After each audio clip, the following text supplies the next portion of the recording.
Baik, saya Buasin Jaya. Saya diberkati Tuhan dengan satu istri dan saya punya satu anak, sedang berdoa supaya tambah lagi karena memang saya sejak muda melayani. Dulu saya bersama dengan kakak-kakak rohani, mereka begitu radikal, begitu semangat melayani, sehingga mereka selalu menjaga kami tidak nikah-nikahan, tidak pacar-pacaran, yang penting pelayanan-pelayanan yang ekstrim. Akhirnya ada yang pakai cincin gitu ya supaya nggak diganggu orang.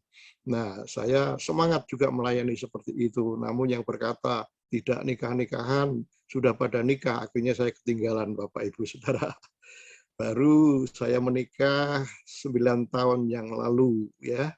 Tuhan beri istri yang terbaik, kemudian Tuhan beri anak yang luar biasa. Pelayanan saya adalah pelayanan misi. Jadi saya bukan seorang gembala. Kalau saya pastor itu adalah pendeta misi. Saya biasa pakai pelayanan kami pakai nama Good News Ministry, jadi kabar baik. Kami berusaha berharap apa yang kami lakukan selalu membawa kabar yang baik. Nah, awal-awal pelayanan saya banyak di daerah pedalaman, khususnya suku-suku asli Kalimantan yang kita kenal dengan suku Dayak. Nah, saya bertumbuh di sana karena memang dari awal pelayanan hampir sering saya masuk di pedalaman-pedalaman Kalimantan, daerahnya orang-orang Dayak. Bapak Ibu yang dari Kalimantan mungkin tahu suku Dayak itu suku yang khas ya, suku yang boleh dikata luar biasa ya, namun tinggal banyak di daerah-daerah dalam, dan memang kita terus perlu doakan orang-orang Dayak karena peristiwa-peristiwa yang pernah terjadi yang lalu ya, pertempuran orang Dayak dengan orang Madura. Jadi orang Dayak itu sebetulnya orang yang baik, namun jikalau ada yang disakiti, diganggu, maka mereka punya budaya mangkok merah. Jadi kalau mangkok merah itu beredar dari gunung-gunung, itu pahlawan-pahlawannya ya, itu turun, mereka bisa terbang, bisa dengan mandonya, bisa membantai, membunuh. Dalam satu hari bisa ribuan orang yang mati, dan bukan saja dibunuh, tapi juga dimakan. Saya pernah ketemu orang Dayak yang pernah makan manusia, dia berkata, daging manusia yang di belakang lutut tuh katanya enak, katanya emangnya ayam. Nah, itu begitu mengerikan mereka. Jadi orang dibelah, diambil hatinya, dimakan, dan itu mereka dikuasai oleh kuasa iblis yang sangat sadis gitu. Jadi kalau mereka berteriak begitu ya, ilmunya, spiritnya keluar, kalau itu hinggap di anak kecil yang jadi panglimanya. Jadi bisa bantai, bisa bunuh dalam waktu yang singkat ribuan orang dan dimakan. Nah, saya banyak ada di pedalaman seperti itu. Kadang-kadang jalan kaki ya bisa 3 jam, naik motor air otok-otok bisa 4 jam, sampai di dalam nggak ada sumur, mereka nggak tahu apa itu sumur. Jadi pertama kali saya masuk di daerah mereka juga banyak belajar bersyukur bagaimana situasi yang berbeda ya. Begitu masuk pedalaman jalan perjalanan naik motor air 4 jam, jalan kaki 2 jam, masuk di dalam badan keringat semua kotor. Saya tanya, sumur ada enggak? Mereka nggak tahu apa itu sumur. Air, oh kalau air banyak Pak, katanya.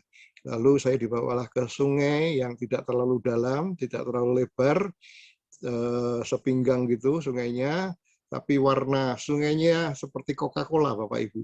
Nah, kalau Bapak Ibu ikut saya pelayanan, lihat sungai seperti itu, saya yakin kita akan segera cepat lari dari tempat itu. Dan memang saya pertama kali di pelayanan dihadapkan seperti itu, jadi akhirnya saya mulai hitung-hitungan, mandi, kotor, nggak mandi, kotor. Kalau orang Dayak tahu saya nggak mandi, nggak bisa seperti mereka, mereka mungkin marah dan sebagainya. Nah, saya perhatikan sungai yang warna coklat tadi itu mengalir atau tidak. Kenapa warnanya hitam seperti itu? Saya pikir lagi, oh warna hitam karena karena rumput, karena akar-akar dan daun-daun itu jadi warnanya berubah. Saya perhatikan mengalir nggak? Begitu saya perhatikan memang mengalir, tapi tiba-tiba pisang goreng lewat. Nah, saudara tahu apa itu pisang goreng?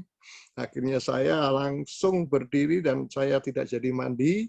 Saya rasa sedih, kenapa saya ada di sini, padahal kami kalau pergi ke pedalaman bisa seminggu, 2 minggu, bisa 1 bulan. Itu baru pertama kali seperti itu.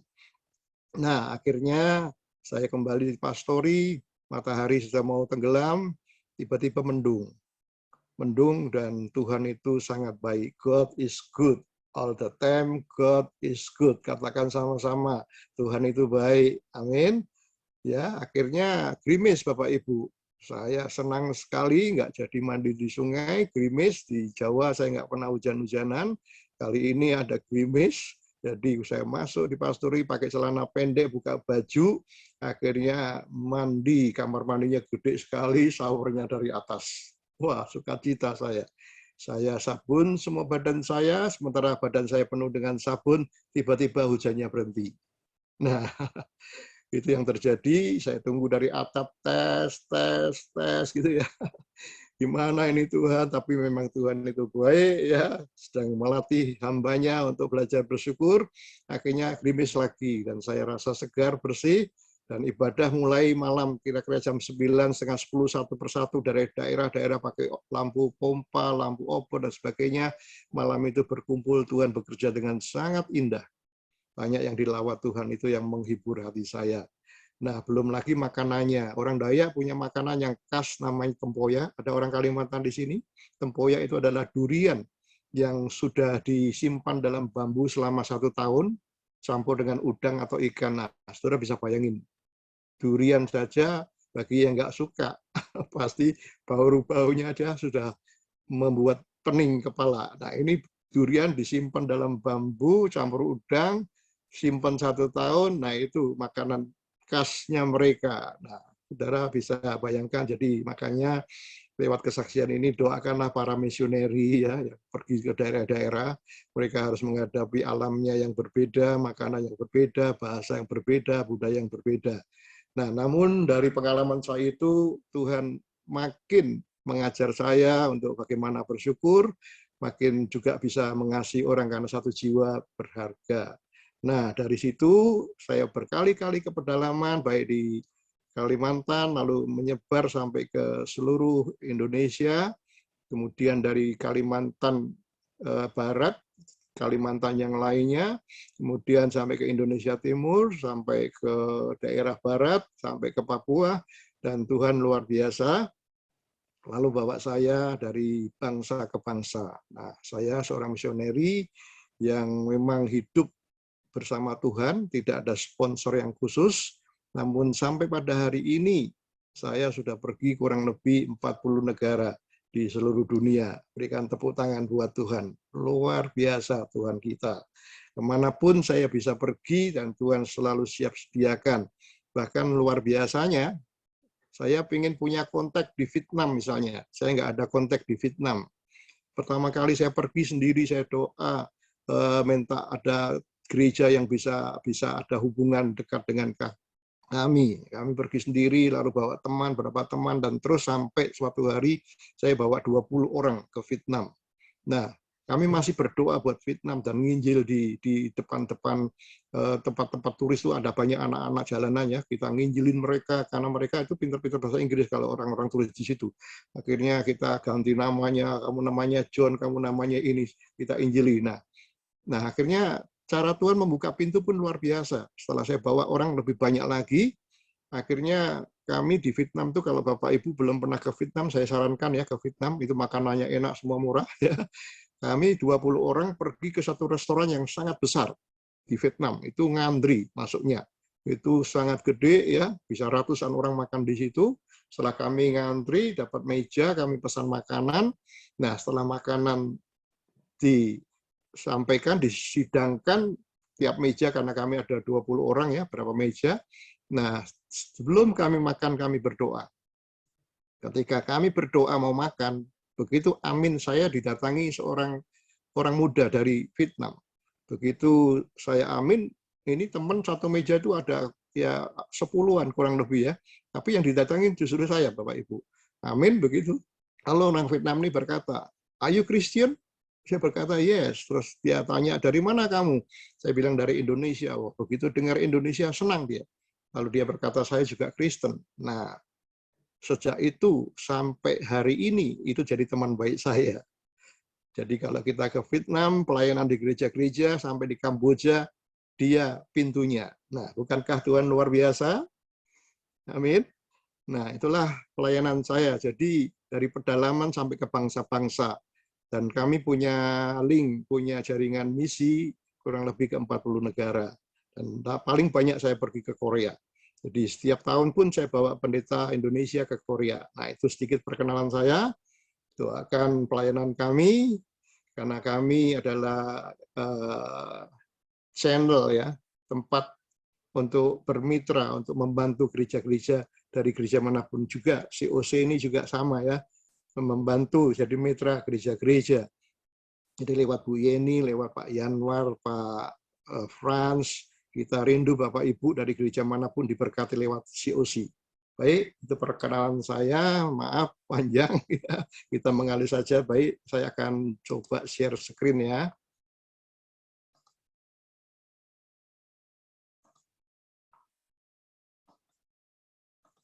Bapak Ibu bisa lihat saya Pak Yanwar ya. Baik, ya malam ini saya mau sampaikan tentang berkat atau kutuk. Jadi temanya yang ingin saya sampaikan adalah berkat atau kutuk. Nah, Bapak Ibu, saudara sekalian, dua kata ini, berkat atau kutuk, ini sangat berpengaruh bagi kehidupan manusia. Dua hal ini, berkat atau kutuk. Kalau saya perhatikan di dalam Alkitab kita, dari sejak zaman Adam, ya, dua kata ini sudah ada. Padahal kalau kita lihat di dalam Alkitab, ketika Tuhan menciptakan langit bumi, itu hari pertama setelah tercipta, dan Tuhan selalu akhiri semuanya baik. Dan bahkan hari pertama, hari kedua, hari ketiga, dan seterusnya, setelah Tuhan ciptakan, Tuhan memberkati. Namun karena ketidaktaatan perintah Tuhan, akhirnya mulailah muncul kutuk. Awalnya adalah berkat. Awalnya adalah semua baik. Baru kemudian muncul kata kutuk ketika Hawa tidak taat, kemudian Adam juga, dan akhirnya sampai hari ini perkataan ini ya, berkat atau kutuk masih sangat berpengaruh bagi setiap kehidupan manusia di seluruh dunia. Baik, kita akan baca ayatnya. Ulangan 30 ayat 19. Bapak Ibu yang bawa Alkitab atau lihat di screen ini, kita akan baca sama-sama. Ulangan 30 ayat 19. Aku memanggil langit dan bumi menjadi saksi terhadap kamu pada hari ini. Saya ulang lagi, Tuhan berkata, aku memanggil langit dan bumi menjadi saksi terhadap kamu pada hari ini. Kepadamu kuperhadapkan kehidupan dan kematian, berkat dan kutuk. Jadi Tuhan memanggil langit dan bumi menjadi saksi, dan kita semua umat manusia dihadapkan. Hari ini aku hadapkan kepadamu kehidupan atau kematian, berkat atau kutuk. Namun kehendak Tuhan dari semulanya, Tuhan tidak menghendaki manusia hidup dalam kutuk. Maka kalimat berikutnya, Tuhan berkata, pilihlah kehidupan, supaya engkau hidup, baik engkau maupun keturunanmu. Pilihlah kehidupan, supaya engkau hidup, baik engkau maupun keturunanmu. Amin. Mari kita sama-sama katakan, Tuhan, aku pilih kehidupan, ya, aku pilih berkat, baik aku maupun seluruh keturunanku. Nah, kita lihat ayat yang berikutnya, Mazmur 37 ayat 22. Mazmur 37 ayat 22, mari kita baca lagi sama-sama. Sesungguhnya orang-orang yang diberkatinya akan mewarisi negeri, tetapi orang-orang yang dikutukinya akan dilenyapkan. Firman Tuhan sangat tegas, ya. Dikatakan di sini orang yang diberkati mewarisi negeri. Nah, namun orang yang dikutukinya akan dilenyapkan. Dan saya percaya Bapak Ibu Saudara sekalian, kita pasti pilih berkat, pilih kehidupan, tidak mau hidup di bawah kuasa kutuk. Karena kutuk itu sangat berbahaya, ya. Kutuk itu suatu kuasa yang tidak nampak, namun punya pengaruh yang sangat berbahaya dan tidak kenal batas waktu. Kutuk itu bisa diucapkan mungkin 100 tahun lalu, 500 tahun lalu, atau ribuan tahun lalu, pengaruhnya masih ada sampai hari ini. Itulah sebabnya kita bersama sehati berkata, Tuhan, aku pilih kehidupan, aku pilih berkat, aku tidak mau hidup di bawah kuasa kutuk. Nah, karena itu mari kita belajar bersama, Bapak Ibu, malam ini bersyukur ya kita bisa belajar bersama tentang dua kata ini, berkat dan kutuk. Saya akan lebih bahas dulu dari sisi kutuk, karena ini kita harus tahu, dan jangan ada seorang pun dari kita, keluarga kita, keturunan kita yang hidup di bawah kuasa kutuk. Nah, mari kita lihat selanjutnya, tanda-tanda kutuk ada dalam kehidupan seseorang. Ya, sampai hari ini masih banyak orang yang hidup di bawah kuasa kutuk. Kita akan belajar ada tanda-tanda bagi setiap orang, kehidupan orang yang di bawah kuasa kutuk. Yang pertama, gangguan kejiwaan.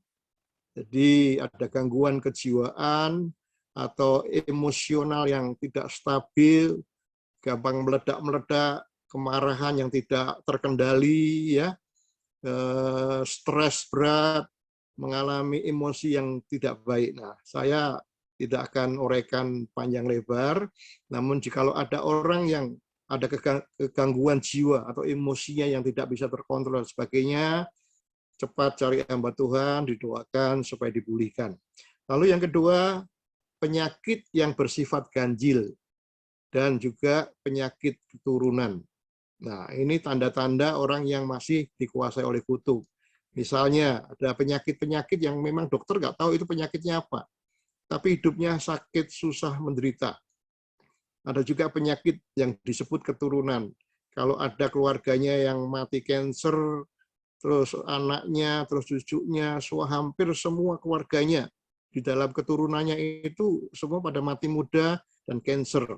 Atau kita mungkin pernah dengar ya, kalau kakeknya punya sakit gula, ya, bapaknya sakit gula, terus anaknya, cucunya pabrik gula, gitu ya. Itu istilah yang sederhana.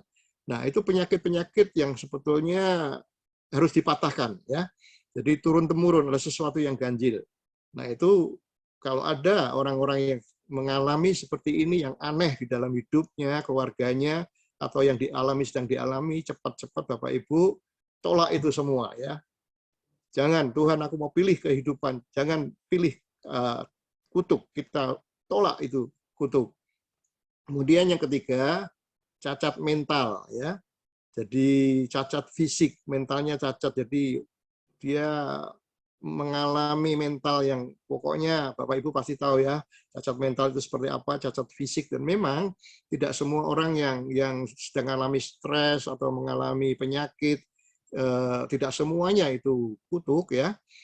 Ada orang yang sakit karena tidak menjaga dirinya sendiri, atau mungkin dia ada kesalahan, bisa jadi. Memang tidak semuanya seperti itu.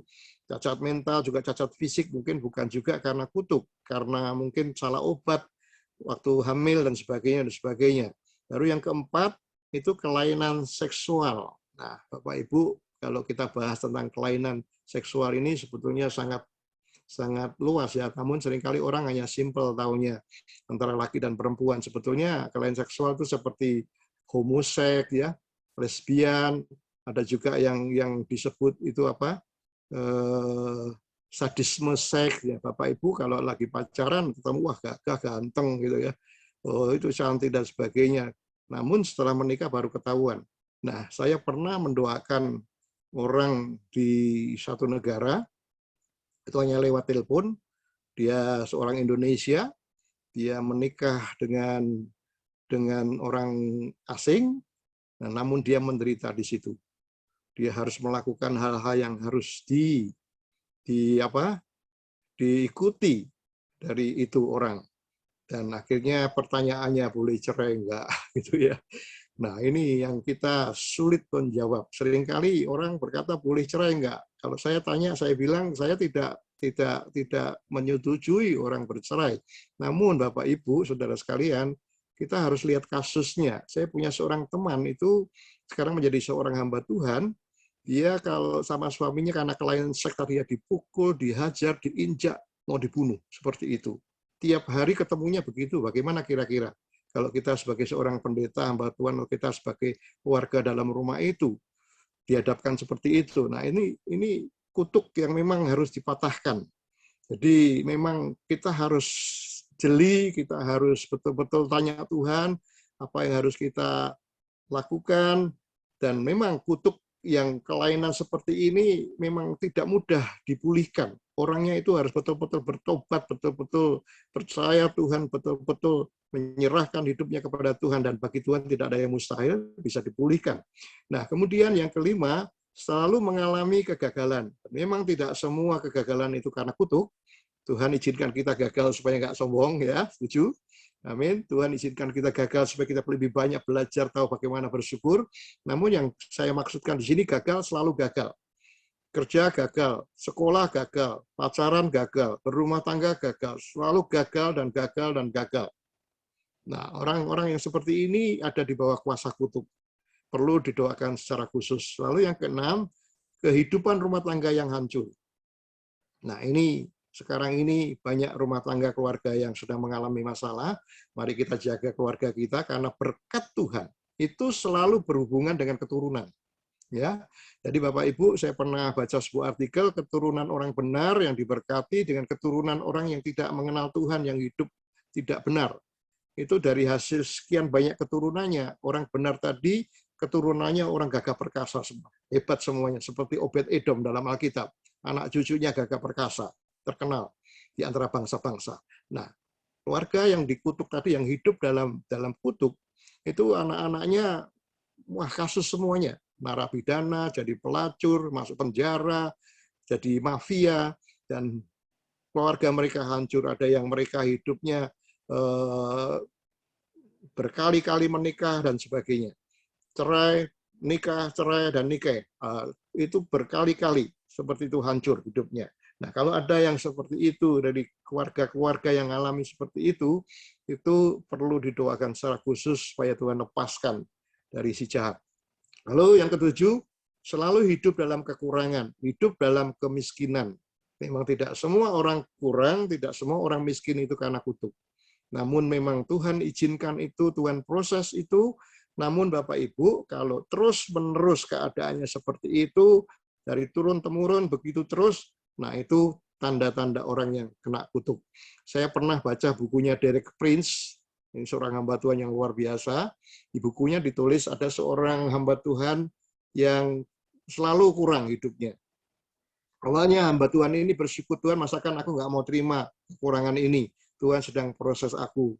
Bersyukur, belajar bersyukur, nggak apa-apa kurang. Namun setelah belajar bersyukur, sudah siap diproses, namun nggak pernah kunjung berkat datang. Selalu miskin, selalu kurang dan kurang. Akhirnya hamba Tuhan ini berdoa dengan sungguh-sungguh, ya karena dia tidak tahu apa yang harus dilakukan, dia semakin doa dengan sungguh-sungguh, dan Tuhan ingatkan, pernah ada garis keturunannya yang dikutuk miskin. Akhirnya diadakanlah peperangan, doa peperangan, jadi semua kutuk miskin itu dipatahkan semua, kutuk miskin itu dihancurkan, dibatalkan semua. Setelah itu baru hamba Tuhan ini diberkati Tuhan. Nah, itulah tanda orang yang kena kutuk. Atau yang ke-8, tanda berikutnya, kasus kematian yang tidak wajar. Ya, bisa dari berapa garis keturunannya, dari keluarga saudara-saudaranya, bisa mati karena kecelakaan, mati bunuh diri, mati karena hal-hal yang memang aneh dan sebagainya. Nah, ini tanda-tanda semua kutuk. Nah, saya hanya berikan 8 poin saja. Nah, Bapak Ibu, saya berdoa Roh Kudus akan menerangi setiap kita. Seperti firman Tuhan tadi berkata, hari ini aku hadapkan kau dengan pilihan, kehidupan atau kematian, berkat atau kutuk. Tuhan berkata, pilihlah kehidupan, pilihlah berkat, supaya engkau dan keturunanmu diberkati. Amin. Mari kita lihat selanjutnya. Ya, selanjutnya dari mana datangnya kutuk sebenarnya? Dari mana datangnya kutuk? Ada 4 nanti saya sampaikan. Yang pertama, kutuk datang dari Tuhan. Wah, mungkin Bapak Ibu kaget ya. Tuhan kan baik. Tuhan kan penuh kasih. Kenapa kutuk datang dari Tuhan? Selalu ada alasannya. Kalau Tuhan menegur, menghukum, bahkan muncul kata kutuk, itu pasti tidak langsung sekaligus seperti itu. Karena Tuhan itu adalah Tuhan yang baik. Bagi Tuhan itu bukan kutuk sebetulnya, tapi itu hukuman supaya orang itu bertobat, sadar, dan berbalik. Kalau berbalik pun Tuhan akan ampuni dan kutuk itu akan dihapuskan. Kita tahu bagaimana Adam dan Hawa, keringatnya, kamu dengan susah payah, dengan peluhmu, kamu akan, itu tanah terkutuk dan sebagainya. Itu karena mereka melanggar Tuhan, tidak taat kepada Tuhan. Nah, mari kita lihat ayatnya, beberapa ayat. Amsal 3 ayat 33. Kutuk Tuhan ada di dalam rumah orang fasik. Orang fasik itu yang mungkin tahu Tuhan tapi tidak menghormati Tuhan, tidak percaya kepada Tuhan, atau sama sekali tidak percaya dengan Tuhan, tidak beragama, tidak berakhlak dan sebagainya. Ya, kutuk Tuhan ada dalam rumah orang fasik. Perhatikan kalimat berikutnya, tetapi tempat kediaman orang benar diberkatinya. Semuanya kita orang benar, amin. Kita semua orang benar, kita pegang firman Tuhan ini, di kediaman orang benar diberkati. Amin. Kalimat yang berikutnya, Yeremia 17 ayat 5, dikatakan di sini, beginilah firman Tuhan, terkutuklah orang yang mengandalkan manusia, yang mengandalkan kekuatannya sendiri, dan yang hatinya menjauh daripada Tuhan. Jadi kutuk itu bisa datang kalau orang itu mengandalkan manusia. Mereka nggak percaya Tuhan, lebih mengandalkan manusia. Kalau dulu bangsa Israel selalu ditegur, mereka mengandalkan Mesir, kuda-kuda Mesir dan sebagainya, dan mengandalkan kekuatannya sendiri. Orang yang seperti itu dikuasai, ya kutuk itu menguasai. Itulah cara kerjanya kutuk. Kemudian kita lihat ayat selanjutnya, Keluaran 20 ayat 3 sampai 6. Keluaran 30 ayat 3 sampai 6. Demikian firman Tuhan, jangan ada Allah lain di hadapanku. Jangan membuat bagimu patung yang menyerupai apapun yang ada di langit di atas ataupun yang ada di bumi di bawah, atau yang ada di dalam air di bawah bumi. Ayat yang kelima, jangan sujud menyembah kepadanya atau beribadah kepadanya. Sebab aku Tuhan Allahmu adalah Allah yang cemburu, yang membalaskan kesalahan bapak kepada anak-anaknya, kepada keturunan yang ketiga dan keturunan yang keempat dari orang-orang yang membenci aku. Jadi kutuk itu bisa sampai 3 sampai 4 keturunan. Nah, Bapak Ibu, mari kita perhatikan betul-betul. Kuasa kutuk itu tidak nampak, namun pengaruhnya tidak kenal batas waktu. Orang yang menyembah berhala, ya dulu kalau kakek nenek kita penyembah berhala, mengandalkan kekuatan manusia dan sebagainya, hatinya tidak jauh, tidak menghormati Tuhan, hatinya jauh daripada Tuhan, itu kutuknya sampai 3 sampai 4 keturunan. Nah, ayat yang ke-6, tetapi demikian firman Tuhan ya, tetapi aku menunjukkan kasih setia kepada beribu-ribu orang, yaitu mereka yang mengasihi aku dan yang berpegang pada perintahku. Nah, dari mana datangnya kutuk? Yang pertama dari Tuhan kalau tadi itu. Ya.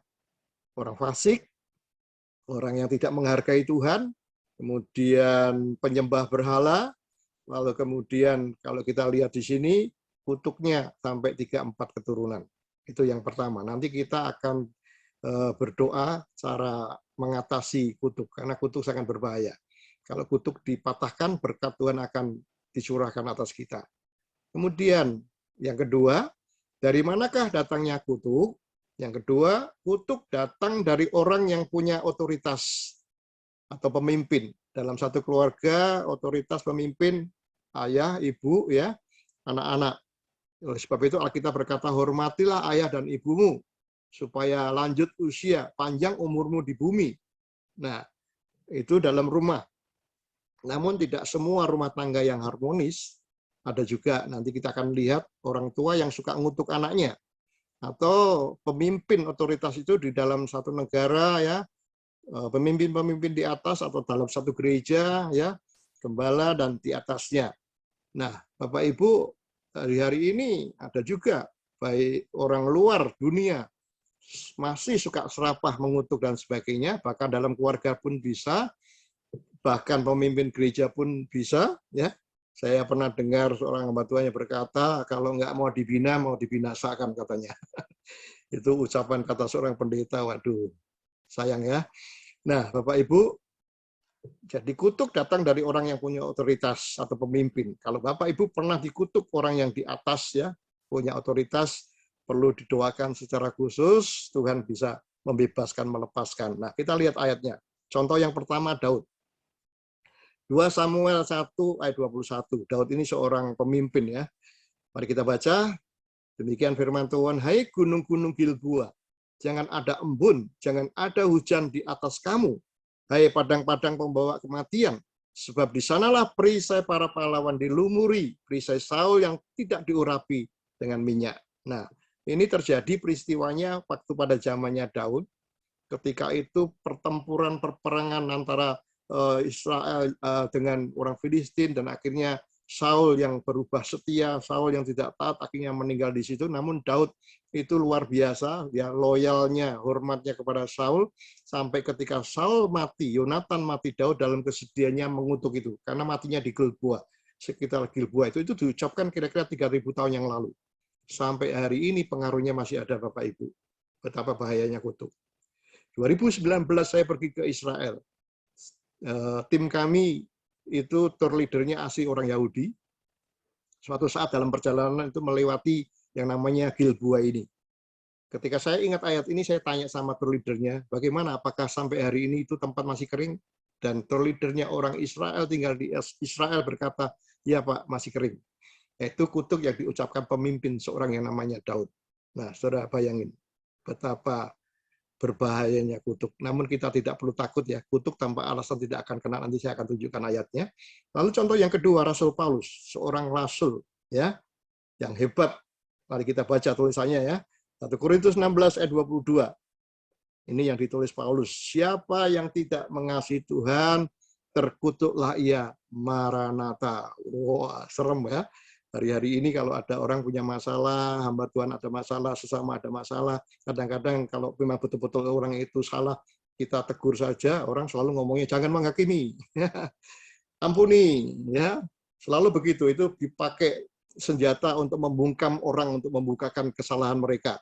Padahal ketika Saul buat kesalahan, itu Samuel berbicara. Ketika Daud juga buat kesalahan, Nabi Nathan berbicara. Jadi kalau ada orang yang salah, kita tegur dia, kita ngomong keras dengan dia, itu alkitabiah sebetulnya, bukan kita terus diam-diaman, karena dengan ada kata senjata yang tadi, jangan menghakimi, jangan harus mengampuni. Nah, coba saudara perhatikan kata Paulus ini. Kata Paulus ini lebih luar biasa, kan? Terkutuklah Maranatha. Nah, Bapak Ibu, memang kita diajar tidak boleh mengutuk, ya. Itu hanya contoh-contoh, karena Alkitab juga berkata, dengan mulutmu engkau memuji Tuhan, dengan mulutmu juga engkau mengutuk. Tidaklah boleh demikian, kata firman Tuhan. Nah, contoh yang lain lagi, Nabi Nuh. Nah, ini yang perlu saya ingin supaya saudara punya perhatian khusus. Nabi Nuh itu orang saleh, orang yang luar biasa. Sekelas Nabi Nuh, coba kita lihat orang yang hebat seperti Nabi Nuh ini. Kita baca, ya, Kejadian 9 ayat 24 dan 25. Setelah Nuh sadar dari mabuknya dan mendengar apa yang dilakukan anak bungsunya kepadanya, berkatalah ia. Bayangin, seorang bapak, ya, dia mabuk, dalam keadaan mabuk dia tidak berbaju, anaknya, salah satu anaknya yang namanya Ham itu lihat begitu, kemudian dia cerita kepada saudaranya yang lain, dan ketika saudara yang lain dengar itu, dia membelakangi dan tutup dengan kain. Namun karena si Ham ini cerita seperti itu, dan Nuh tahu, maka Nuh bapaknya sekelas Nuh, bayangin orang yang hebat seperti Nuh mengeluarkan perkataan kutuk dan anaknya dikutuk. Ketika saya baca ini, saya langsung cari tahu Bapak Ibu. Ternyata ya, Bapak Ibu nanti belajar cari tahu, yang dikutuk itu adalah Kanaan atau Ham. Sampai hari ini, itu masalahnya luar biasa. Keturunan Ham, itu salah satunya Nimrod. Siapa yang nggak tahu Nimrod? Orang gagah perkasa, pendiri Babil, yang melawan Tuhan, yang mengaku dirinya dewa ini, dewa itu. Dan juga salah satu keturunan yang dikutuk sama Nuh adalah Filistin. Nah, bayangkan Ibu Bapak, berkat itu selalu berhubungan dengan keturunan. Dikutuk sampai keturunan-keturunannya. Nah, itulah sebabnya doa saya, harapan saya, Bapak Ibu semua yang ada di sini, mari kita jangan mengutuk anak-anak kita. Nah, mungkin bahasa halusnya, mungkin kita tidak berkata kutuk, tapi seringkali kalau kita tidak hati-hati ya, seringkali orang tua itu kalau lihat anak kecil masih lincah selalu bapak ibunya ngomong, nakal kamu, kamu datang, oh ya anakmu ganteng ya, cantik ya, lalu ibunya berkata, wah nakal sekali dia. Perkataannya itu selalu yang negatif. Nah, itu tidak boleh.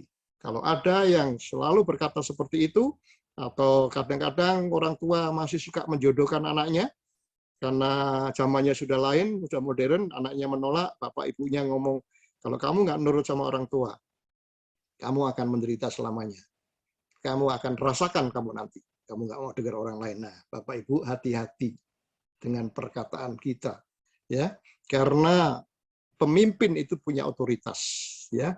Jadi jangan sampai. Namun kita nggak perlu takut. Nanti akan saya tunjukkan satu lagi contoh yang lain, Yosua 6 ayat 26. Pada waktu itu bersumpahlah Yosua, katanya, terkutuklah di hadapan Tuhan orang yang bangkit untuk membangun kembali kota Yeriko. Ini dengan membayarkan nyawa anaknya yang sulung, ia akan meletakkan dasar kota itu, dan dengan membayarkan nyawa anaknya yang bungsu, ia akan memasang pintu gerbangnya.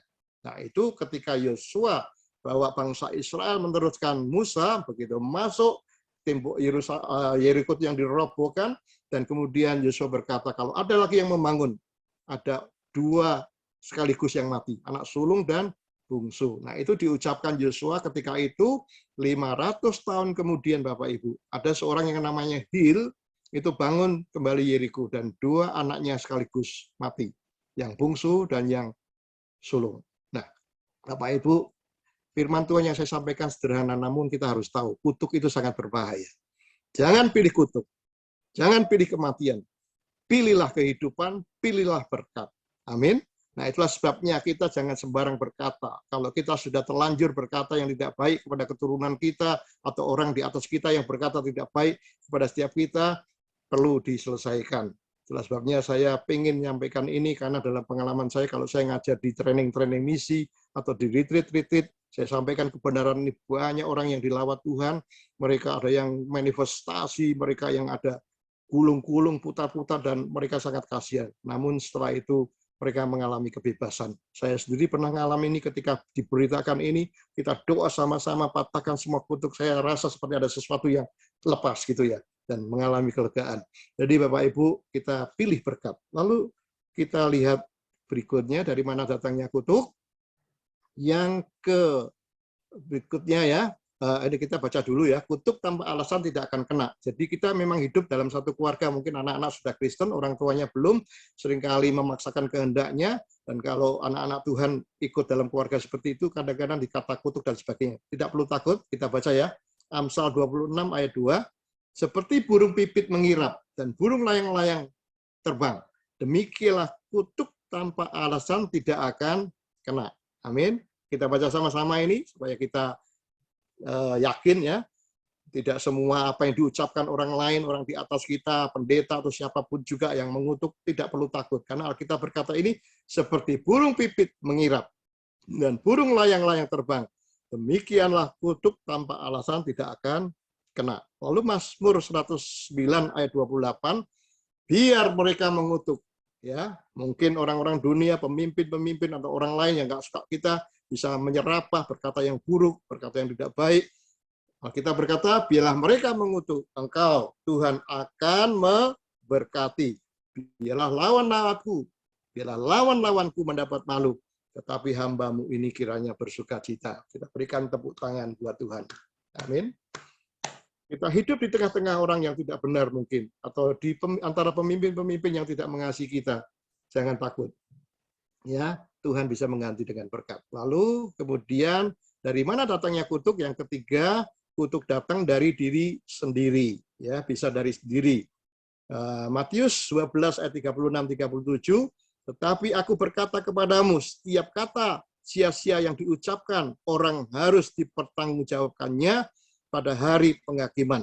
Karena menurut ucapanmu engkau akan dibenarkan, dan menurut ucapanmu pula engkau akan dihukum. Amsal 18 ayat 21, hidup dan mati dikuasai lidah. Siapa suka mengemakannya akan memakan buahnya. Nah, ini penting kita perhatikan. Di dalam kehidupan manusia hari-hari ini, kalau mereka nggak banyak dekat menyembah Tuhan, tidak tahu tentang kebenaran, seringkali kita kalau dihadapkan kesulitan masalah suka ngutuk diri sendiri. Misalnya contohnya ya, seringkali yang diucapkan, mati aku, mau pecah kepalaku, sial aku, ban gembes langsung waduh sial. Ya.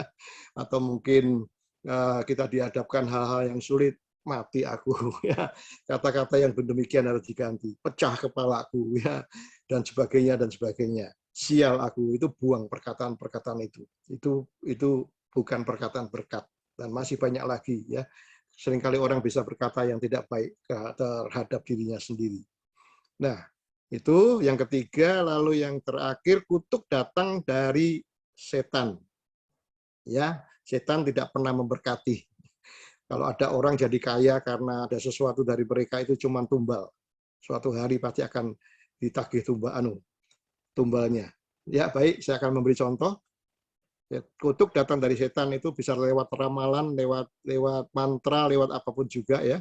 Dalam Yesaya 47 ayat 12 sampai 15, bertahan sajalah engkau dengan segala mantramu dan sihirmu yang banyak itu, yang telah kau repotkan dari sejak kecilmu. Mungkin engkau sanggup mendatangkan bantuan, mungkin engkau dapat menimbulkan ketakutan. Ayat 13, engkau telah payah karena banyaknya nasihat bela tampil yang menyelamatkan engkau, orang-orang yang meneliti segala penjuru langit, yang meneliti bintang-bintang, dan yang pada setiap bulan baru memberitahukan apa yang akan terjadi atasmu.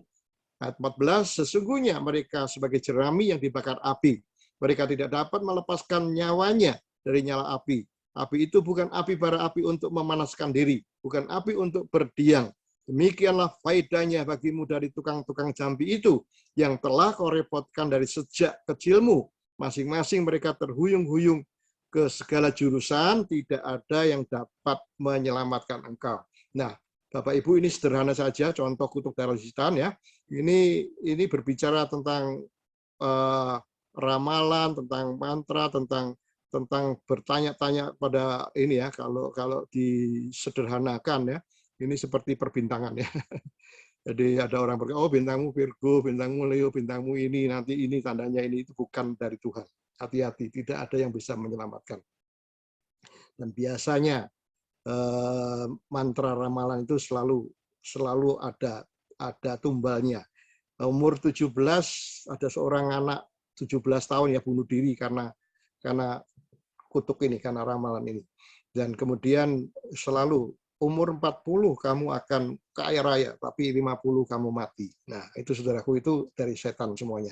Jadi jangan pernah minta tolong kepada ramalan, atau boleh dikata jangan ikuti lagi hal-hal yang berhubungan dengan perbintangan. Kalau orang Chinese show, ya, showmu apa, ini itu, hati-hati, karena setiap ciri-ciri itu semua di dalamnya ada kutuk.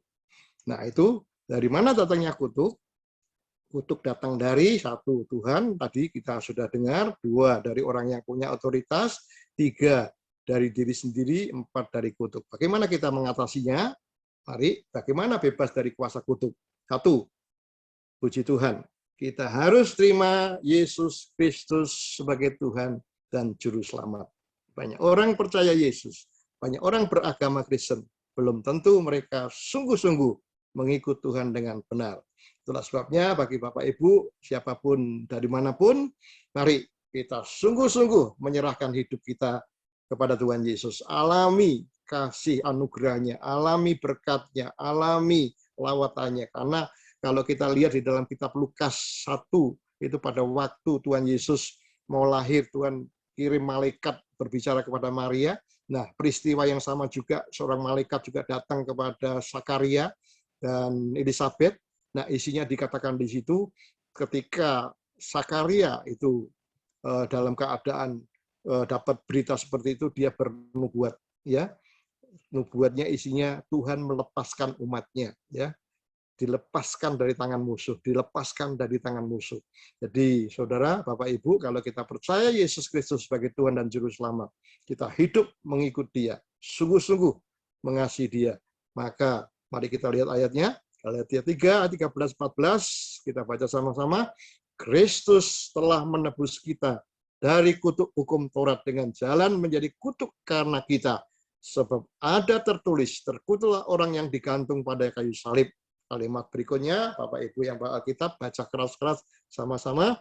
Yesus Kristus telah membuat ini, supaya di dalam Dia berkat Abraham sampai kepada bangsa-bangsa lain, sehingga oleh iman kita menerima roh yang dijanjikan itu. Puji Tuhan.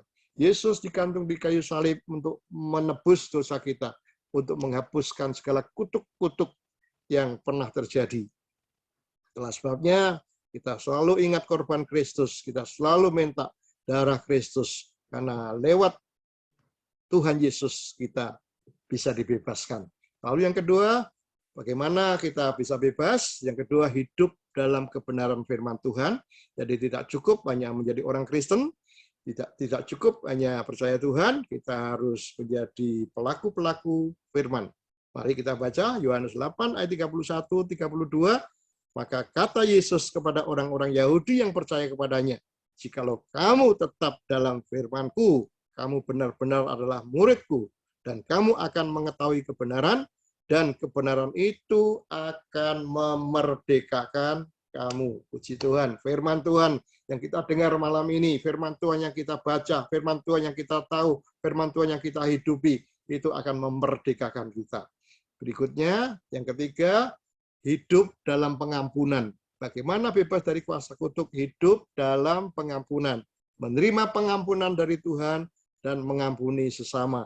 Kalau kita pernah mengucapkan kata kutuk kepada orang yang membenci kita, yang menyakiti kita, atau kepada keluarga kita, Tuhan ampuni, karena aku tidak tahu. Aku mau sungguh-sungguh tidak lagi melakukan itu. Dan kemudian kalau ada orang yang menyakiti kita, fitnah kita, menghina kita, melakukan tidak baik atas kita, juga Tuhan berkata, ampuni. Matius 6 ayat 12 dan 14, dan ampunilah kami akan kesalahan kami, seperti kami juga mengampuni orang yang bersalah kepada kami, karena jikalau kamu mengampuni kesalahan orang, Bapamu yang di surga akan mengampuni kamu juga. Ampuni orang tua kita yang mungkin sudah tidak ada, yang mungkin kalau hari-hari ini saudara merasa mengalami kesulitan hidup gara-gara orang tua, ampuni mereka. Orang-orang yang menyakiti kita, ampuni suami, ampuni istri, ampuni orang tua, ampuni anak-anak, supaya kutuk dipatahkan. Yang keempat, nah ya, yang terakhir ini menolak semua kutuk. Penting ya, menolak semua kutuk, dan kita akan doa sama-sama secara khusus. Dan Alkitab berkata dalam Matius 16 ayat 19, kepadamu akan kuberikan kunci kerajaan surga. Apa yang kau ikat di dunia ini akan terikat di surga. Dan apa yang kau lepaskan di dunia ini akan terlepas di surga. Jadi Bapak Ibu, kalau merasa pernah mengalami orang mengutuk kita, atau ada orang keluarga kita yang mengutuk kita, dengan kata-kata apapun juga yang Tuhan Roh Kudus ingatkan, mari kita datang kepada Tuhan Yesus, serahkan semua kepada Tuhan. Kita percaya firman-Nya bisa memerdekakan kita. Kita mengampuni orang-orang yang begitu keras membenci atau mengutuk kita, kemudian tolak. Tiap kata kutuk yang pernah saudara ingat dan tahu itu, Tuhan di dalam nama Yesus, Tuhan sudah memberikan kuasa, kunci kerajaan surga. Apa yang kita ikat di bumi akan terikat di surga. Ikat semua, batalkan semua kutuk. Kemudian kan lepaskan. Kalau dikutuk mati, lepaskan kehidupan. Dikutuk miskin, lepaskan berkat Tuhan. Dikutuk penderita, lepaskan sukacita damai sejahtera. Itu Bapak Ibu, jadi apa yang saya sampaikan agak sedikit panjang, minta maaf, tapi ini penting bagi setiap hidup kita, karena firman Tuhan berkata, hari ini aku hadapkan, pilihlah hidup, pilihlah berkat. Karena kutuk sangat berbahaya. Kutuk itu tidak kenal batas waktu. Suatu kuasa yang tidak nampak tapi pengaruhnya sangat berbahaya. Lalu kemudian yang terakhir, hidup dalam berkat Tuhan. Kita semua, doa saya, harapan saya, semua yang hadir dari manapun juga malam ini, mari kita alami berkat Tuhan. Karena dari semula ketika Tuhan ciptakan langit, bumi, dan segala isinya, yang keluar adalah berkat. Saya hanya tunjukkan beberapa ayat. Memang sesi yang saya sampaikan malam ini, biasa kalau saya mengajar di sekolah-sekolah misi butuh 3 hari. Di retreat juga butuh berapa session, Bapak Ibu. Namun saya secara singkat, cepat, ya garis besar, saya percaya Roh Kudus akan menerangi kita. Jadi hidup dalam berkat Tuhan. Ini ayat-ayatnya, mari kita baca. Bilangan 6 ayat 24 sampai 26, Tuhan memberkati engkau dan melindungi engkau. Amin. Mari kita angkat tangan kita sama-sama kita baca. Tuhan memberkati engkau dan melindungi engkau. Tuhan menyinari engkau dengan wajahnya dan memberi engkau kasih karunia. Tuhan menghadapkan wajahnya kepadamu dan memberikan engkau damai sejahtera. Amin. Itu ucapkan terus dalam rumah kita, keluarga kita, teman kita. Kalau kita melepaskan berkat, kita akan diberkati. Amin. Lalu itu yang diperintahkan Tuhan, ya. Kemudian Yesaya 61 ayat 9 ini luar biasa. Kita baca sama-sama, keturunanmu akan terkenal di antara bangsa-bangsa dan anak cucumu di tengah-tengah suku-suku bangsa. Sehingga semua orang yang melihat mereka akan mengakui bahwa mereka adalah keturunan yang diberkati Tuhan. Amin. Kita semua di sini, keluarga kita, saudara kita, diberkati, dilindungi Tuhan, Tuhan menyinari kita, Tuhan menghadapkan wajahnya, dan berkat selalu berbicara bukan hanya soal uang saja, bukan hanya kekayaan saja, tapi yang paling penting, Alkitab kalau saya baca, Bapak Ibu bisa baca, kebenaran ada di sana, kalau Tuhan berkata tentang berkat selalu sampai keturunan. Ya, diberkati semua keturunannya. Kemudian yang ketiga, mari kita lihat ayat yang ketiga, Efesus 1 ayat yang ketiga. Kita baca lagi sama-sama, terpujilah Tuhan Allah dan Bapa Tuhan kita Yesus Kristus, yang di dalam Kristus telah mengaruniakan kepada kita, segala berkat rohani di dalam surga. Nah, Bapak Ibu, saudara sekalian, itu yang saya sampaikan firman Tuhan pada malam hari ini. Memang agak sedikit panjang, perlu direnungkan, perlu minta Roh Kudus berbicara kepada setiap kita, karena saya tidak tahu pengalaman Bapak Ibu masing-masing, tetapi kalau kita ada sesuatu yang hari-hari ini mungkin menekan hidup kita, kalau Bapak Ibu mungkin juga merasa dalam hidup ini selalu ada hal-hal yang tidak menyenangkan, atau kita sendiri secara tidak sadar berkata yang buruk kepada keluarga kita atau kepada diri kita sendiri, ya, atau kepada orang lain, mari kita malam ini selesaikan, ya. Kita akan doa sama-sama, karena Alkitab berkata, pilihlah kehidupan, pilihlah berkat. Bagaimana kita bebas dari kutuk? Ya tadi itu, kita datang kepada Tuhan Yesus. Karena Tuhan Yesus yang sudah menanggung kutuk kita. Yesaya 53 berkata, Dia yang menanggung sakit kita. Dia yang menanggung penderitaan kita. Kita bersyukur betapa baiknya Tuhan Yesus. Dia menderita karena kita. Dan kalau kita percaya kepada Dia, kita percaya kepada firman-Nya, hidup dalam firman-Nya, taat melakukan firman-Nya, sehingga iman kita bertumbuh, dan kebenaran itu yang akan memerdekakan kita. Mari kita mengampuni siapapun orang yang menyakiti kita, siapapun yang mengolok kita, siapapun yang memfitnah kita, mengkhianati kita, tidak memperlakukan benar baik, bahkan menghina kita, ampuni. Kemudian yang berikutnya, Bapak Ibu, Tuhan itu sangat baik. Jadi apa yang pernah kita tahu ada kutuk, batalkan itu. Apa yang kita ikat di bumi akan terikat di surga. Baik, kita akan sama-sama berdoa lebih dulu. Saya akan ajak Bapak Ibu kita berdoa. Selanjutnya nanti saya buka, beri waktu. Kalau ada yang mau bertanya atau ada yang mau didoakan secara khusus, kita akan doa secara khusus. Mari kita doa sama-sama lebih dulu. Tuhan Yesus, kami bersyukur untuk kebenaran-Mu. Malam ini, biarlah setiap kami yang hadir, yang mendengar, kami diberi pencerahan oleh Roh Kudus. Roh Kudus membuka pikiran kami supaya kami lebih mengerti kebenaran Tuhan. Dan kalau kami hidup dalam kebenaran firman Tuhan, ada kemerdekaan. Buat kami mengerti Tuhan. Buat kami masing-masing memahami bahwa kutuk itu sangat berbahaya. Tidak kenal batas waktu. Kuasa yang tidak nampak, namun dampaknya sangat berbahaya. Oleh sebab itu malam ini kami tidak mau hidup di bawah kuasa kutuk. Kami mau hidup di bawah kuasa berkat. Kami pilih kehidupan. Tuhan, hamba-Mu berdoa, semua yang hadir di tempat ini, seluruh kaum keluarga kami. Kami ingin sehati berkata, kami pilih kehidupan. Kami pilih berkat dalam nama Yesus. Segala kutuk-kutuk keturunan, ketiga, keempat, kutuk anak haram, kutuk yang diucapkan oleh para pemimpin orang tua di atas kami, pemimpin rohani atau pemimpin atau orang-orang lain yang mengata-ngatai kami yang tidak baik ataupun apa yang dikatakan dari diri kami sendiri. Semua yang berhubungan dengan kutuk kami batalkan semua dalam nama Yesus. Bila Roh Kudus berkat Tuhan turun atas setiap kami. Terima kasih Tuhan. Berkati COC, berkati setiap kami yang sudah hadir pada malam hari ini. Apapun pergumulan kami, apapun yang kami hadapi, kami punya Tuhan yang maha besar. Tuhan Yesus yang sudah mati di kayu salib untuk menebus segala kesalahan kami, dosa kami, menghapuskan segala penyakit dan kutuk kami. Terima kasih Tuhan.